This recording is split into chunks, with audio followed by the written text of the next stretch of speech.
Suffering. None of us like it, we try to avoid it, but all of us experience it.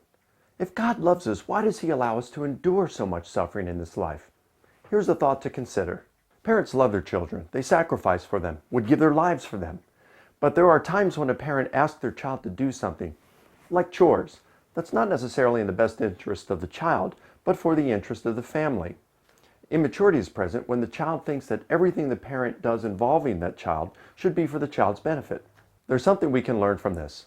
There are times when God taps you or me on the shoulder and asks us to do something that we don't want to do.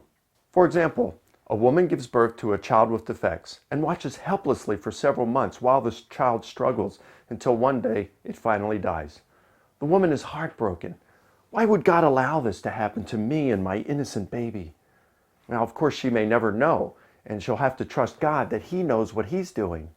What if God allowed this to happen so that sometime in the future this woman would be equipped to be able to encourage other women who have gone through similar circumstances and with whom God would put her in touch?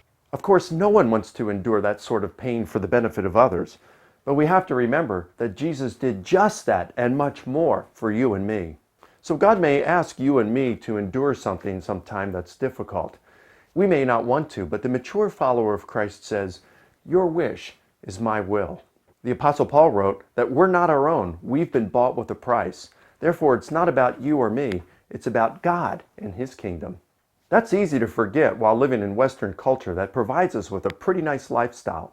Somehow, those of us in the West have come to adopt the idea that God's goal is to make us happy in life. Are you happy?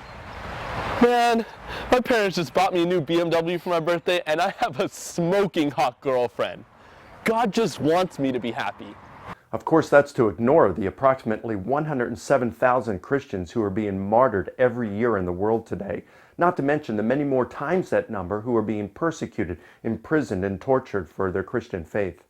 And let's not forget that happiness was not part of the benefits package of being an apostle. In fact, Jesus said that if you wanted to be His disciple, you've got to be willing to take up your cross and follow Him. Paul tells us in Romans 8:29 that God's plan for us is that we become more like His Son Jesus. Therefore, God's goal for us is not our happiness, but our holiness. Suffering is always difficult to endure. However, by putting God's will ahead of our own, we please God and we allow Him to accomplish His purpose in and through our lives.